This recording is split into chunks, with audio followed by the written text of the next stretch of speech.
اعوذ باللہ من الشیطان الرجیم بسم اللہ الرحمن الرحیم۔ سامعین و ناظرین کرام، السلام علیکم ورحمۃ اللہ وبرکاتہ۔ سیدنا حضرت خلیفۃ المسیح الخامس ایدہ اللہ تعالی بنصر العزیز نے 11 ستمبر 2022 بروز اتوار مجلس خدام الاحمدیہ UK کے سالانہ اجتماع سے خطاب فرمایا۔ آپ نے اپنے اس خطاب میں خدام الاحمدیہ کے لیے انتہائی ضروری امور بیان فرمائے۔ ان بیان فرمودہ امور میں آپ نے خدام الاحمدیہ کو اسلام کے بنیادی اور اعلیٰ ترین خلق سچائی پر قائم ہونے کی بطور خاص نصیحت فرمائی۔ احباب جماعت کی بھاری اکثریت بالخصوص خدام نے آپ کے اس خطاب کو بغور سنا ہوگا اور آپ کے خطاب کی روشنی میں اپنا اپنا جائزہ بھی لیا ہوگا۔ احباب جماعت سے درخواست ہے کہ اس خطاب کو پھر سنیں اور غور فرمائیں کہ ہمارا قدم سچائی کے کس مقام پر ہے۔ سامعین و ناظرین کرام، سچ تمام اخلاق کا سرچشمہ خلق ہے، یعنی اسلام کا ایسا بنیادی خلق ہے جس کو اختیار کرنے سے ایک انسان کو یہ توفیق ملتی ہے کہ وہ تمام اخلاق حسنہ کو اپنی زندگی کا حصہ بنائے۔ سچ میں ایک لازوال طاقت ہے۔ سچ کے بالمقابل جھوٹ ایک انتہائی برا خلق ہے۔ جس شخص کو جھوٹ کی عادت ہو وہ کئی ایک برے اخلاق میں گرفتار ہو جاتا ہے۔ جھوٹ بولنے والا انسان کبھی بھی نیکی کے اعلیٰ مقام کو حاصل نہیں کر سکتا۔ جو انسان ایک دفعہ جھوٹ بولنے کی عادت میں مبتلا ہو جائے وہ آسانی سے اس بری عادت سے نجات نہیں پا سکتا۔ کسی بھی انسان کے بچپن ہی سے اس میں جھوٹ اور سچ در آتا ہے۔ ماں باپ کے اخلاق و عادات سے بچہ متاثر ہوتا ہے، بلکہ حقیقت تو یہ ہے کہ ہر بچے میں پیدائشی طور پر یا یہ کہ پیدائش کے وقت سے ہی اپنے ماں باپ کے اخلاق و عادات کا ایک حصہ ہوتا ہے، اور پھر ایک بچہ اپنے ماحول سے متاثر ہوتا ہے۔ اس لیے کہا جاتا ہے کہ بچے کی اول درسگاہ ماں کی گود ہے۔ سچ اور جھوٹ کی عادات کے راسخ ہونے میں ہر انسان کا بچپن انتہائی اہم ہوتا ہے۔ والدین کو چاہیے کہ وہ اپنے بچوں میں ان کے بچپن سے ہی سچ کی عادت راسخ کرنے کی کوشش کریں۔ بچوں کے بچپن میں سچ کی عادت کا راسخ کرنا انتہائی آسان ہوتا ہے، کیونکہ یہ ایک فطرتی امر ہے۔ اگر ماں باپ کی زندگی میں توازن ہو، یعنی ماں باپ میں صحت مند عادات ہوں اور وہ خود سچائی کے اعلیٰ مقام پر فائز ہوں تو بچے خود بخود اس اچھے خلق کو سیکھتے چلے جاتے ہیں۔ سامعین و ناظرین کرام، اب تک گفتگو کا خلاصہ یہ بنا کہ اگر بچوں کے بچپن کے ایام میں ان کے روزمرہ کے معمولات میں توازن قائم ہو جائے تو ان میں سچ کی عادت راسخ ہو جائے گی۔ ظاہر ہے کہ ایک نوزائیدہ بچے کو تو سچ اور جھوٹ کا کچھ بھی علم نہیں ہوتا۔ اس لیے کہا جاتا ہے کہ بچوں میں سچ اور جھوٹ کی عادت ان کی دیگر عادات سے بن رہی ہوتی ہیں، یعنی ان کے کھانے پینے سے، سونے جاگنے سے، ان کو صاف ستھرا رکھنے میں، نہلانے دہلانے سے، توازن قائم کرنے سے، اور پھر بچے کو اس کی عمر کے مطابق کھلونے وغیرہ دینے سے۔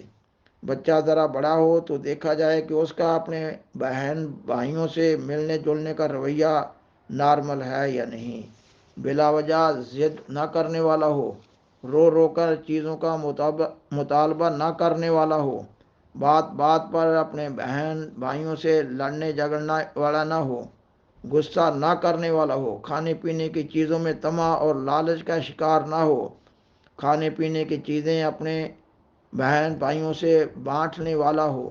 بچوں کو بالخصوص ان کے بچپن میں مارا پیٹا نہ جائے، ماں باپ دوسرے لوگوں سے لڑ جھگڑ نہ رہے ہوں، ماں باپ خود کسی معاملہ میں جھوٹ نہ بول رہے ہوں، ماں باپ کے کھانے پینے میں اور دوسروں سے معاملات طے کرنے میں توازن ہو، ماں باپ ٹی وی اور سوشل میڈیا پر ناپسندیدہ پروگرام نہ دیکھ رہے ہوں، عورتیں خود بھاری میک اپ کر کے اپنے بچوں بالخصوص اپنی لڑکیوں اور بیٹیوں کو کوئی منفی پیغام نہ دے رہی ہوں، والدین شاعر اللہ کا احترام کرنے والے ہوں، نماز با جماعت کے پابند ہوں، تلاوت قرآن مجید کرنے والے سیدنا حضرت محمد صلی اللہ علیہ وسلم پر کثرت سے دروشی پڑھنے والے، اللہ تعالیٰ کی نعمتوں کا شکر ادا کرنے والے ہوں اور مطالعہ کتب کے عادی ہوں، نظام جامعات کے اغراض و مقاصد کو اپنی ذات میں پورا کرنے والے ہوں،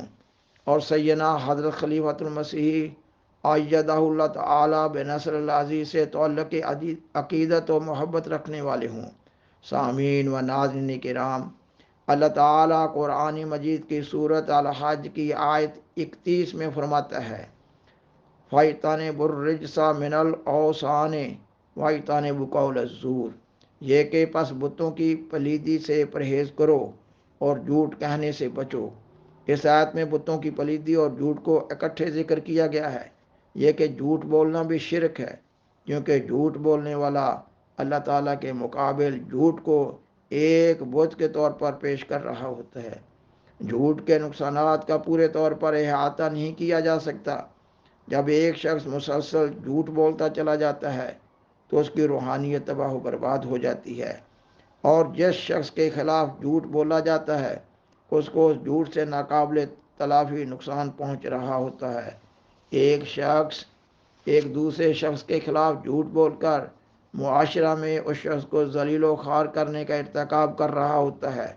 جھوٹا شخص اپنے جھوٹ سے ایک اچھے بھلے انسان کو دوسروں کی نظر میں گرا رہا ہوتا ہے۔ اس طرح جھوٹ بولنے والا جس شخص کے خلاف اس کی غیر حاضری میں جھوٹ بول رہا ہوتا ہے تو وہ جھوٹ بولنے والا اس شخص کے خلاف غیبت اور بہتان کا بھی ارتکاب کر رہا ہوتا ہے۔ اس طرح جس شخص کے خلاف جھوٹ بول رہا ہوتا ہے، اگر وہ غیر حاضر ہو تو وہ شخص اپنا دفاع نہیں کر سکتا۔ اس طرح جھوٹ بولنے والے شخص ایک وقت میں کئی ایک گناہوں کا ارتکاب کر رہا ہوتا ہے۔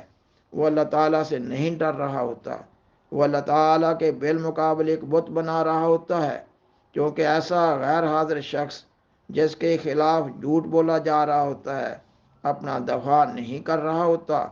اس لیے اسلام میں اس فعل کو انتہائی کراہت سے دیکھا گیا ہے۔